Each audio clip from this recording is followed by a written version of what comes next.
Mga kabida, isang magandang oras sa lahat. Welcome po sa aking channel. Ito po, mas tumindi po itong drive po ngayon ng US government po mga kabida, no? Na patawan po ng sanction itong International Criminal Court. Okay? Yung pinaka-latest po, itong 4 na mga judges po ng ICC, ano? Ang pinatawan po ng sanction po mga kabida dahil ho sa kanilang partisipasyon doon po sa palabas po ng warrant of arrest laban ho kay Israeli Prime Minister Benjamin Netanyahu po mga kabida. Okay, at doon ho sa mga kaalyado ng Estados Unidos, yung mga citizens po nila na target daw na imbestigahan po ng ICC mga kabida. Kaya ito ho ang ginawa po ng Estados Unidos o ito hong US government po mga kabida, Now, dito ho sa update po ng action na yan ng Trump administration, nananawagan po ngayon ito hong US government sa lahat ng mga bansa, mga kabida, na kaalyado po ng US government, okay? Lalong-lalo na po dito ho sa mga sumusuporta na mga bansa sa ICC na suportahan po itong sanction na iginawad ho ng US government, ng Trump administration po mga kabida, Grabe na po ito, Mantakin nyo mga kabida ha, ito hong mga bansa na bumubuhay sa ICC, halos dyan, mga kaalyado po ng US. Ito lang signatories, mga signatories po ng Rome Statute, okay? Ay halos dyan mga kaalyado po ng US. Okay? I think nasa 115 ata na mga bansa ang kabilang ho dyan sa International Criminal Court, Yun yung mga signatories po. Pumirma dun ho sa Rome Statute po mga kabida at para ma-create po itong International Criminal Court, Now, kung itong 115 countries, since ito po ay halos mga kaalyado po ng US po ito, kung tatalima po ito mga kabida, dito ho sa panawagan po ng US government na suportahan po itong sanction na ito, ano na kayang mangyayari ho sa ICC? Okay? Most likely po baka ma-dissolve po itong ICC po, Mga kabida, kung ito hong mga signatories po ng Rome Statute ay tatalima ho doon ho sa panawagan po ng US na suportahan po itong sanction laban ho sa International Criminal Court mga kabida. Eto, babasahin ko lang po. Ito pong post po ng The Manila Times, Latest po ito mga kabida, actually pinost po nila ito 1 hour ago, Ang sabi po nila dito, the United States urge its allies to rally behind its move to impose sanctions on the International Criminal Court for what it deemed were illegitimate actions against sovereign states. Ayun. Nagalit kasi ito hong Estados Unidos, ito hong si Trump, mga kabida, dito ho sa paghihimasok po ng ICC sa mga sovereign countries. Okay? Ang ibig sabihin po ng sovereign countries, yung merong sariling mga batas, okay? Yung mga independent, mga kabida, may sariling pagtugis at prosecute, sa mga criminals sa kanilang mga bansa.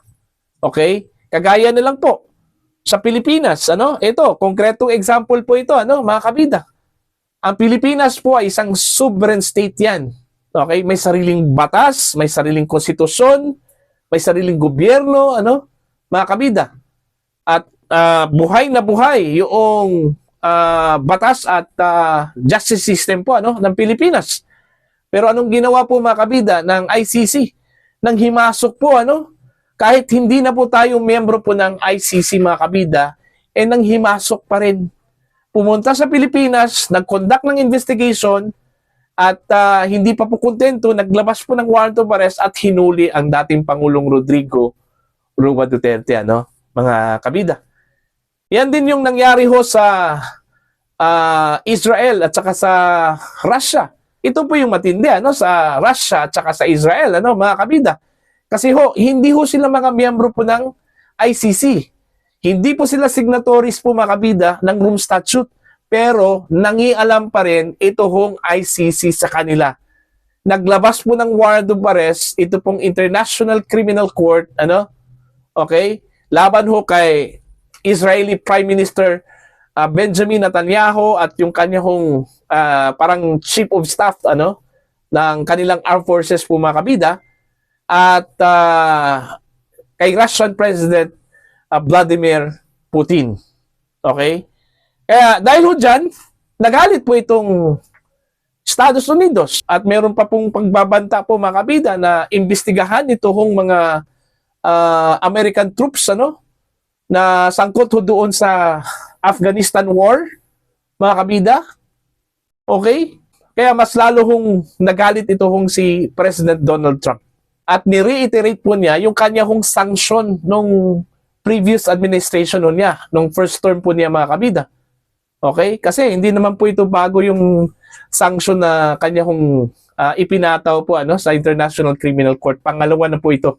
Pero itong sanction na ito mas matindi po kasi marami involved dito mga kabida. Unang-una po yung chief prosecutor mismo ng ICC na si Karim Khan.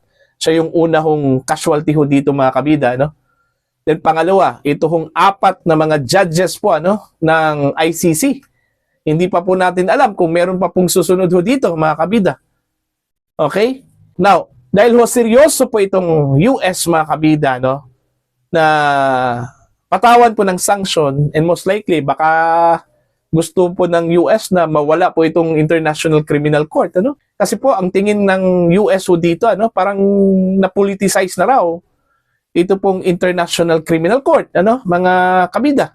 Yun yung question po dito, ano kayang mangyayari kung ito mga bansa na kabilang sa mga pumirma dun sa Rome Statute, Gaya na sinabi ko po kanina, most likely nasa 115 ata ito na mga countries, sa buong mundo ang pumirma po sa Rome Statute, tatalima doon sa panawagan po ng US government.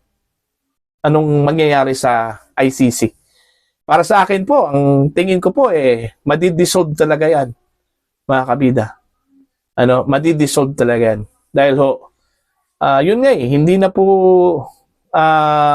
ginawa yung mandato po ng ICC, mga kabida. Kahit na lang kung ano yung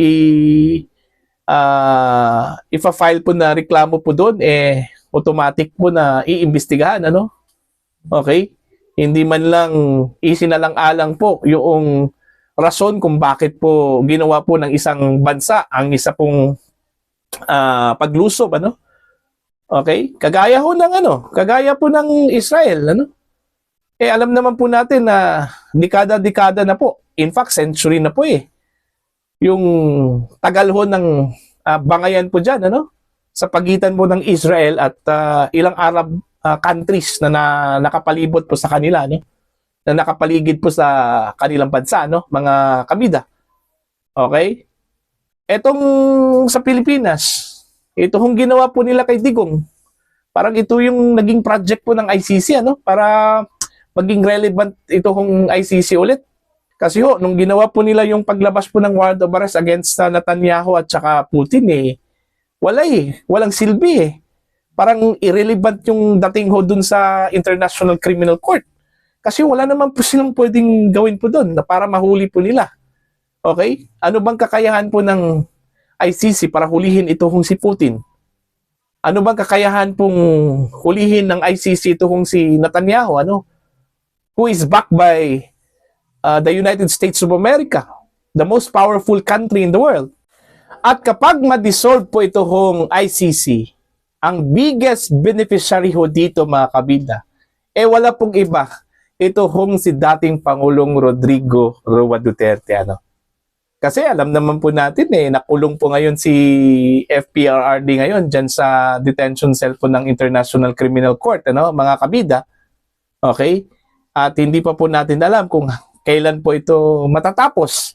Kung sakali hindi mapagbigyan po itong si Digong na makalabas sa pamamagitan po ng interim release po mga kabida, tutuloy talaga itong kasong ito hanggang matapos po yung trial, mga kabida.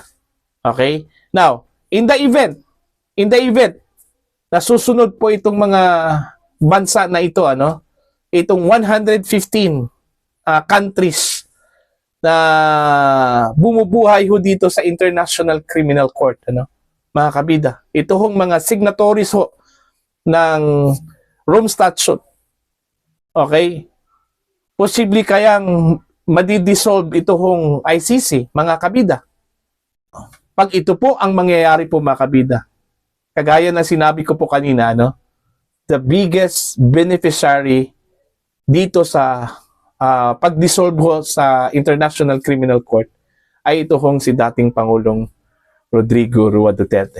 Siguro yung mga supporters po ng dating Pangulo po, mga kabida, nagdadasal na po ngayon. Sana suportahan po ito ng mga bansa na kabilang ho sa ICC, mga kabida. Ito hong panawagan ng US na suportahan po itong sanction na ito. Hindi po natin alam kung kailan po yung term po ng sanction, kung hanggang kailan po matapos po itong sanction po ng Estados Unidos po, mga kabida, Okay?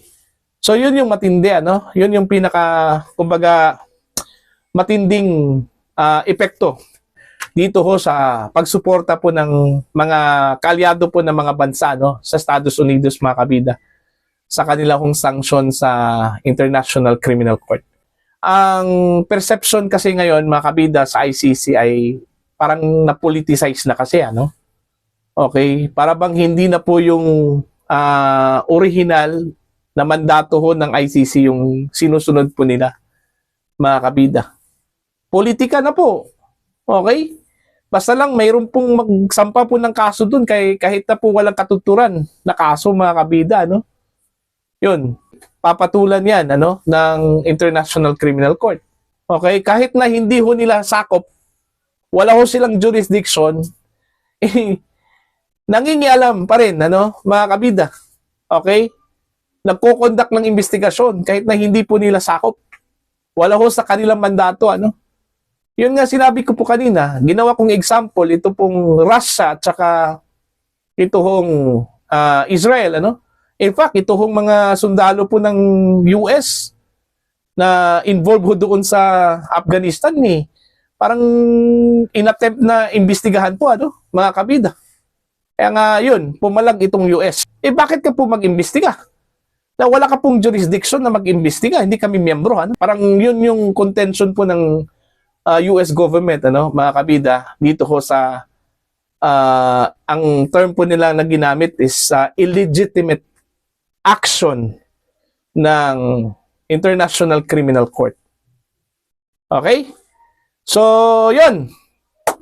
Sana, ang sabi po ng mga supporters ni Digong, sana ma-dissolve para makalabas na po itong si dating Pangulong Duterte po, mga kabida, at makauwi na po sa Pilipinas.